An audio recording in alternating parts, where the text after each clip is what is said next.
Hi, I'm Martin Jarvis, and once again I want to welcome you to another perspective. The hidden power of choosing integrity over influence. We're in a strange time. We're in a very alarming time. When things that are bad are embraced as good, things that are good are embraced as bad. When telling the truth is not the proper strategy to win. Telling the truth is not the proper strategy when you lose.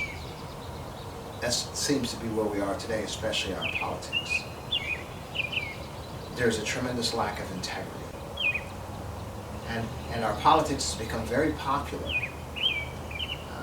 over the past 15 to 20 years, to where the masses of people have embraced their particular leaders so much that how you get there is less important than that you get there. Okay? And so we have lying and we have cheating.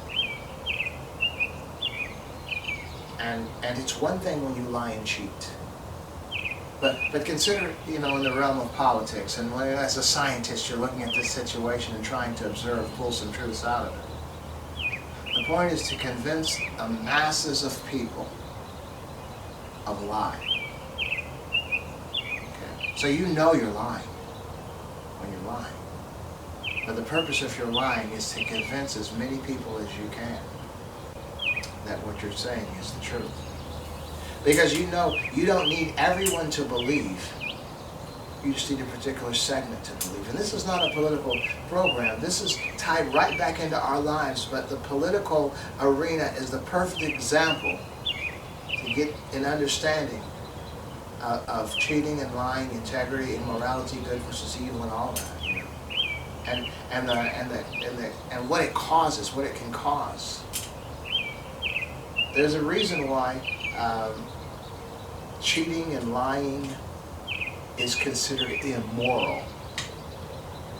It's immoral because it has a detrimental effect on the individual and on everyone involved, the society at large.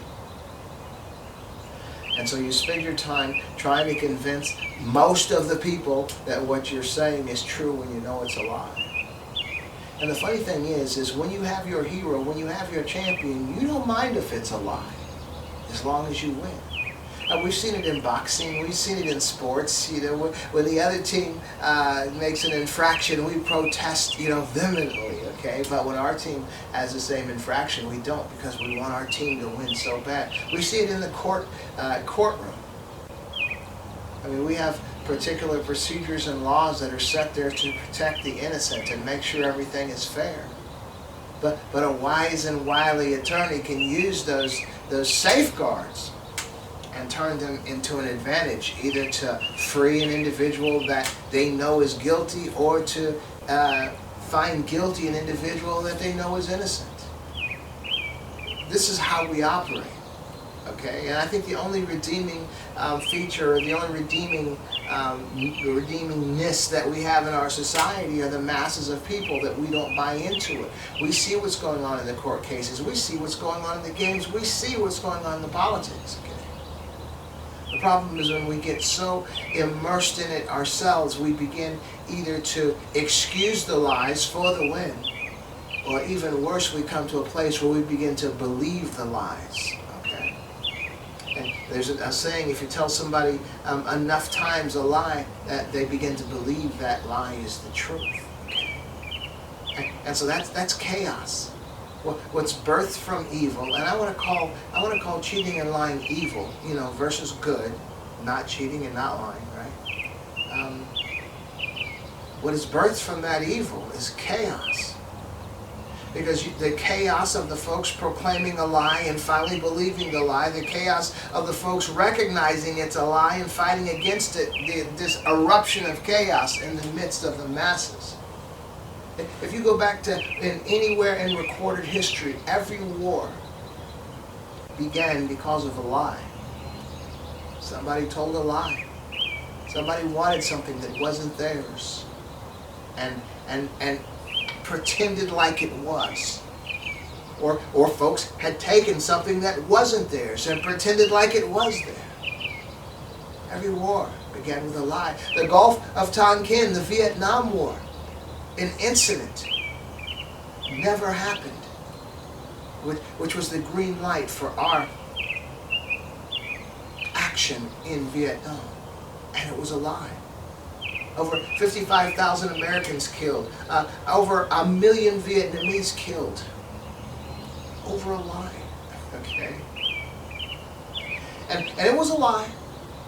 Because even as you go in history, you recognize that our leadership felt they needed to be in Vietnam. The Japanese had tried to invade Vietnam and conflicted there. The French were in Vietnam conflicting there. And once the French left, we went there.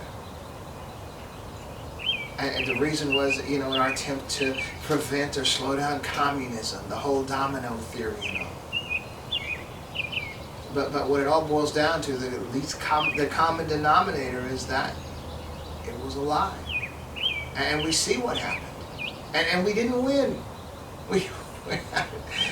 I'm a veteran. My whole family's veterans, I love the military and all, but the reality is, we haven't won a war since World War II.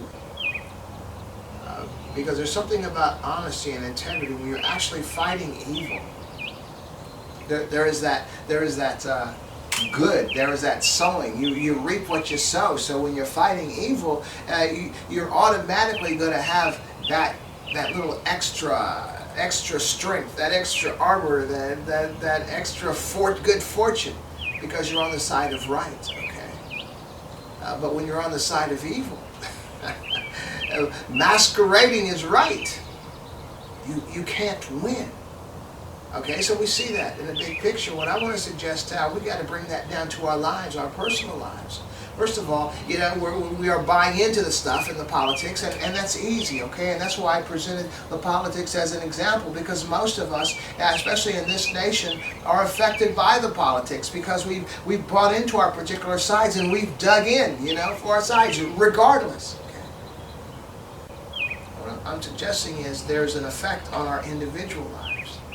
See, when we're functioning in the lack of integrity of politics, and we're picking our sides, and no matter what they say, no matter what we do, that's what we're embracing. We're taking on whatever negativity that's going to come with their corruption, okay? And so I'm suggesting then, so when the dust settles and the smoke clears, what are we left with? Kind of jacked up, okay? Nothing. We didn't improve.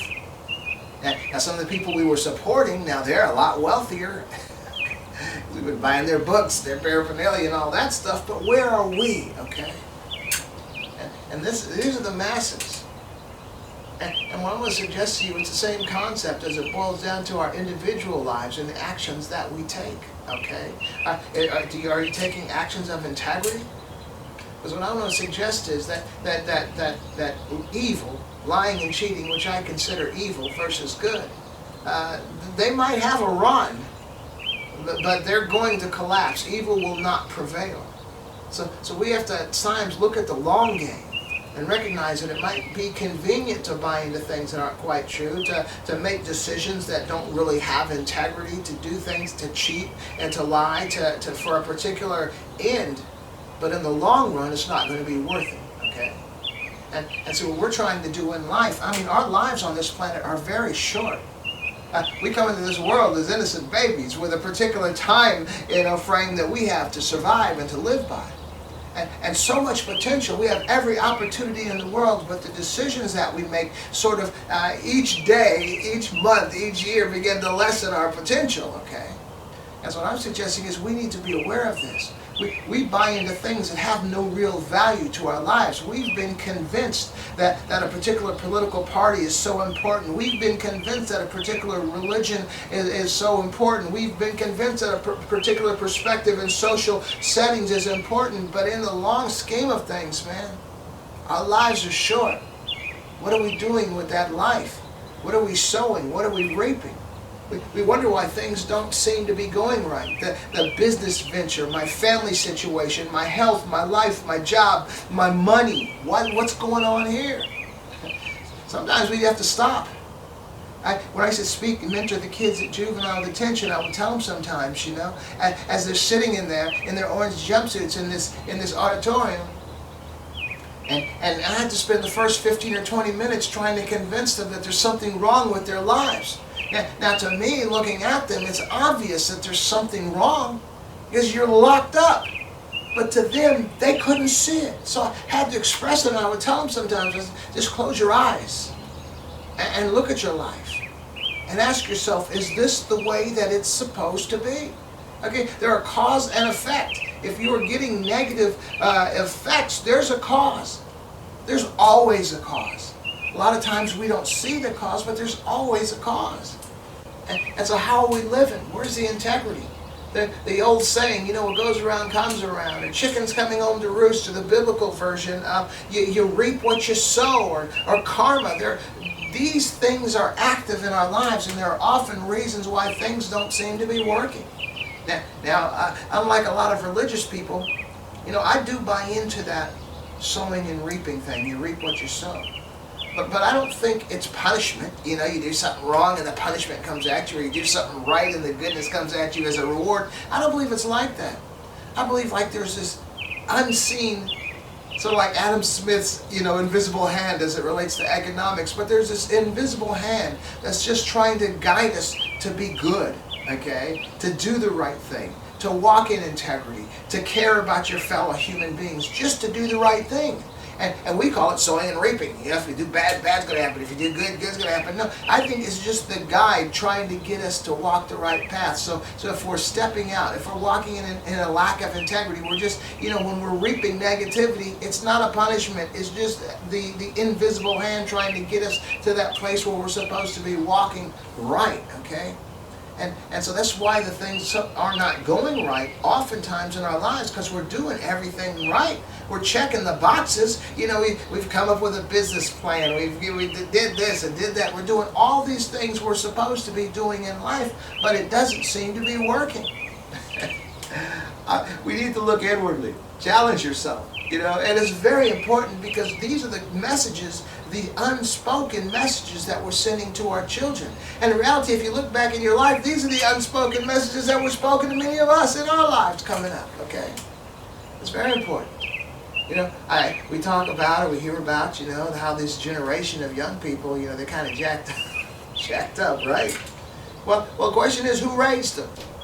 The people that are talking about how bad this generation was and how good it was for us, right? How it was special for us and better for us than what these kids are living today. Well, we had different parents than these kids today have. Okay? We're the ones. We're the ones. And so a lot of times what we'll find is the messages that we're sending to our children. Okay, so we can take it away from politics and just bring it down to our level. Politics is a perfect example on a big scale. Now let's try to narrow that down to our own lives, okay? And we look at our kids' lives. What's going on with that? I had a buddy that I used to work with, and he was so mad that his kid was smoking weed. He said he told him all his life, don't smoke weed, don't smoke weed, don't smoke weed. And now the kid got a little older and now he's smoking weed. And this guy just couldn't understand it. But this guy, every day after work, he was going home and having a beer. So he was demonstrating before his child it was okay to get this buzz. His child just chose a different kind of buzz. We have to be very careful of the messages that we're sending. The hypocrisy that we are living before our children. They see the lies. They see the cheating. They see the speeding on the highway. Hey, look, I'm guilty too. I'm just saying we need to be aware of these things, okay? So you're telling your kid, don't break the law, try to obey the law, and you're going 70 in a 55-mile-an-hour zone. What is this? How is this kid processing the logic in there? You are the hero to this child, and all this child is believing is that it's okay to break the law when it's convenient or when no one's looking, okay? And that goes to so many things in life. These kids are coming up, we are the ones. We are the ones. We are the ones that's supposed to be leading them. We're the ones that are supposed to be leading by example, and we're not, okay? And so this is where it's very important to recognize how important it is to choose integrity. I want to say integrity over influence, okay? Now that's the title of this message, but I want to kind of tweak it a little bit because when you walk in a lack of integrity, you also have influence, okay? The question is, what kind of influence do you want to create? What do you want to be remembered by, okay? Now, from the political standpoint, a lot of these guys are going to go down in history, just as we read the history books about some of the scoundrels that we've had in our past, in our politics, in our history. But they're not going to be here. Maybe they don't care. But what we should care about are the issues that our children are going to be subject to because of us, because of our lack of integrity. We need to walk right, man. So some of the things, like I have kids. I'm Martin, right? I'm just glad my kids never knew Marty. Because I had this epiphany, I had this revelation, when I was 28 years old, that I didn't want to be that destructive guy that I had been. I was single, and it was like, okay, I changed my life, okay? That was long before, I was married and had kids and all. But I was destructive. And I am so fortunate that I wasn't living that lack of integrity life in front of my children, okay? Because they would be functioning in those issues. That's right. And it'd be wrong. And they'd be suffering the consequences. We do reap what we sow, okay? So I'm just suggesting that it is better to choose integrity, because in the long run, you will benefit. Your family will benefit, and from a political perspective, the nation will benefit. Now we're looking at a lot of chaos in our nation today. And sometimes it's kind of hard to tell the difference between what is right and what is wrong, even in the voting booth, okay? That's why I don't consider myself a Democrat or a Republican. I just, I do vote, but I vote, toward interests that seem good, okay? Because it's very important to recognize good versus evil, even in your voting booth. What is my motivation? Okay, is my motivation pro-humanity or anti-humanity? And I'm not talking about any particular necessary issue right now. I'm just saying everything that I vote for, every individual I vote for, it's not that complicated for me. Because I just is this good or is this evil? And that's that. Good or evil. And when we come to a place in our lives where we can't distinguish between the two, or we don't care, that's the problem. Is when we begin to believe the lie, or we begin to embrace what is a lie and we don't care. When we begin to embrace what is evil and we don't care. We have to care. The reason we have to care is because it's going to affect your life directly and your loved ones. It's bigger than that, man. When I see my kids, man, sometimes my kids have kept me from doing things that I knew I shouldn't do, and that if I had been single with no kids, I probably would have done. But in the back of my mind, it's like, what is my daughter going to think? What is my son going to think? And these are the kind of things that keep me from stepping across that line, that have kept me throughout my life stepping across that line, recognizing that there are others that are going to be influenced, impacted negatively because of the actions or positively. And it's very interesting because as a single person, for me and for many others, we live such destructive lives, okay? We know. We live destructive lives. We leave mass casualties, everywhere we go and all. But we're single. And we're the only ones that are the recipients of the negativity, that we impose upon other people. Of course, we hurt folks. But then they're functioning in, how are they allowing themselves to be hurt? Why are they embracing you? So we're all functioning in this realm of choices, okay? And we all have to suffer the consequences if we're doing the wrong thing, and embrace the benefits if we're doing the right thing. So come on now, it's not really rocket science. As I was growing up, my best friend, I met him in the 8th grade. We were lab partners, those big black lab desks they had in junior high school. And growing up, he always believed that you had to do the right thing, because if you didn't, something bad would happen, and if you did good would happen. And I didn't believe it, because I was a logical thinking person. And I always just simply did what I wanted to do. And I was like, look, whatever's going to happen is going to happen, so you might as well enjoy yourself. That's how I lived my life. But it was like in every stage of our lives growing up, he was always prospering and I wasn't. I mean, I wasn't suffering, but I just wasn't prospering to the extent that he was. And it took me a while. It took me a while in life before I came to that place where I realized he was right. I wish I had figured that out a long time ago. I would have been a lot better. But this, I'm just sharing with you today. What goes around comes around. We reap what we sow. Choose integrity. Choose integrity for the benefit of your own life. Choose integrity for the benefit of your family's life. Choose integrity for the benefit of your nation. Because as we discussed, how in every war in recorded history began with a lie. Look at history and all the nations that were powerful and became corrupt. They had their eventual end, okay?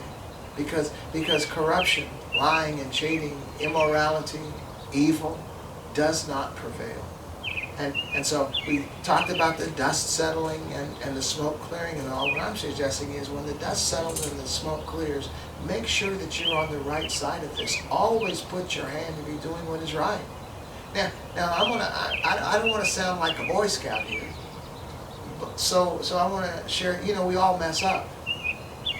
We all oppress. We all are at times in situations where it seems we have to lie, because what we have to lose is just too critical. And I understand that. So if you're pressed with a situation where you have to lie, go at it. But I would suggest that most of the rest of your life is filled with integrity and morality and all. Because it's going to balance out there because good does manifest from good, evil does manifest from evil. And so we're all a little bit of both. So the key is to make sure you got a way more good going on than you got evil going on.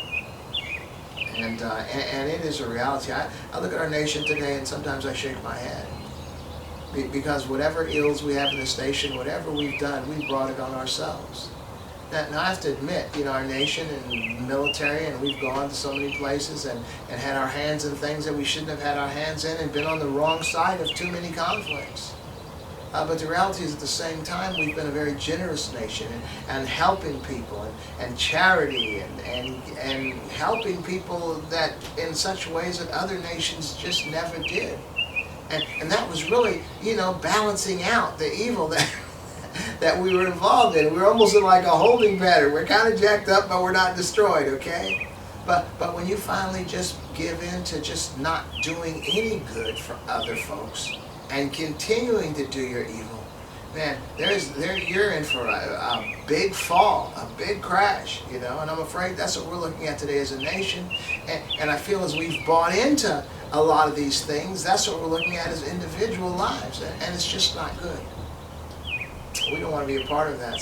So in conclusion, I'm just encouraging you when you're standing like that old poem, standing before a crossroads, standing before two roads and wondering which one to take. Take the high road. Take the good road. Be a good person. That's what integrity is. See, we want to, it's almost counterproductive for me to present this to you in this way, because even trying to do good to manipulate the situation is not good either. Just be good. Just do good. I see people, this might seem kind of not related, but it's 100% related. I'm going to be 67 this year, 2025. And I'm in pretty good health because I've been exercising seriously for about the past 20 plus years. I've been eating right for the last 20 some years, and I'm in pretty good health. And I see people like people that are very obese, very sickly, or just very skinny and very sickly, so it's not just about being obese. And this person maybe wants to gain weight, this person wants to lose weight. The losing the weight is better for this analogy. So you have an obese person, maybe weighs 400 pounds, and they want to get down to say 185, okay? And it's very discouraging and depressing, because every day when you look at that scale, even when you're trying to do right, you don't see a change, and it doesn't manifest. But what I suggest to folks with this type issue is that you just need to change your diet. And I don't mean for the next 60 days or the next 90 days. I mean just change your diet for the rest of your life. Eat healthy. And exercise for the rest of your life, based on your ability, but exercise every day. And since you have to eat every day, eat right every day. and so you start this today. And then you look at that scale tomorrow, and it hasn't budged. You keep going, you eat right again, and then you exercise again. The next day you look at that scale, it hasn't budged. It may not budge for a while.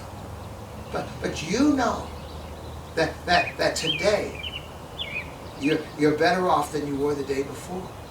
And the day before you were better off than the day before that.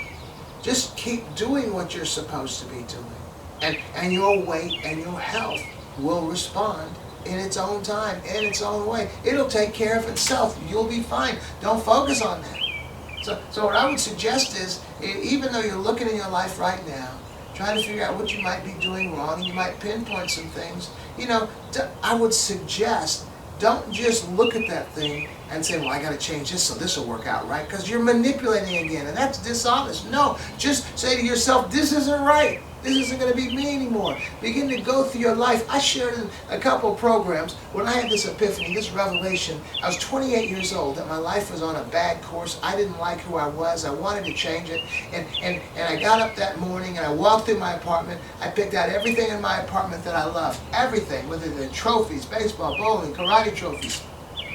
Stuff I had picked up in the Orient, Korea, and Japan, a jazz album collection, plants. I was growing my own. Everything in my apartment that I loved, I took them to the dumpster that day and threw them away. Why?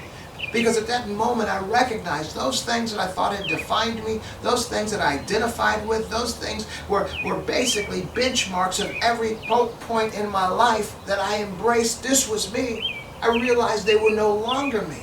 So I didn't say, well, they're no longer me, so I'm just going to change. No, I removed from my life everything that was a remnant of an individual that I didn't want to be. And then I replaced those things with things that were conducive to the person that I now viewed myself as and the person that I wanted to be, okay? And so I didn't see a change, I just changed my environment. And my environment affected me and promoted and affirmed that this is now who I am. And so before I recognized any changes, I was changed. And that's what I'm suggesting today. If you have issues in your life where you're not functioning properly, remove those issues. Dishonesty, lack of integrity, cheating and lying and all that stuff. Remove those things. You may not see an immediate response in your life, but I'm telling you, you're no longer bringing on negativity into your life, and your life is going to begin to improve. And you know what? Even better than that, your kids are going to see that. Your kids are going to recognize, what it is you've done. Look, I started all this exercise and working out about 25 or so years ago. My son is now 36, and he is runs a Reebok challenge. He's got big old arms and legs. I'm nothing I ever did, but I can't help believe that I was part of an influence in his life. Not probably the only influence, but I was an influence. This is Dad, and he thinks health is important. My daughter, when I was 50 years old, she was 3, and I decided to go to school, night school, and just to get an associate degree. And 10 years later, I had an MBA, associate, bachelor's, MBA. 10-year period. I missed a half of one quarter in 10 years, and I earned that MBA. And so she was age 3 to 13 and watched me do this. And I wasn't doing it for her. I was doing it for me. But all that while, she was watching me. And I wasn't thinking about it, but she was watching me, with struggling and studying and all the stuff I was doing, and it impressed upon her. Now, she's a junior at a university in another state, and she has aspirations of becoming an attorney. I have to believe I may not have been the only influence, but I have to believe I was a tremendous influence. Whatever you are, whatever you're doing, it's not just for you. It's to influence the next life. So as we discussed earlier in the program, none of us are going to be on this planet forever. We have relatively short lives. But we can keep that legacy going by being a good example to our children and allowing them to, although my issues stopped at age 28, My daughter doesn't have the issues that I had, and she's been able to avoid all the corruption that was so much a part of my life. And then her children will benefit and be better than her, and so on and so on. So although our lives are not going to be forever, our legacy will be. And you want your legacy to be built on integrity, okay? Not on sand. How's that? I know I've talked a lot. I hope you got something out of this program. Integrity is very important. And integrity influences and lack of integrity influences. But we want the positive part, right? How's that?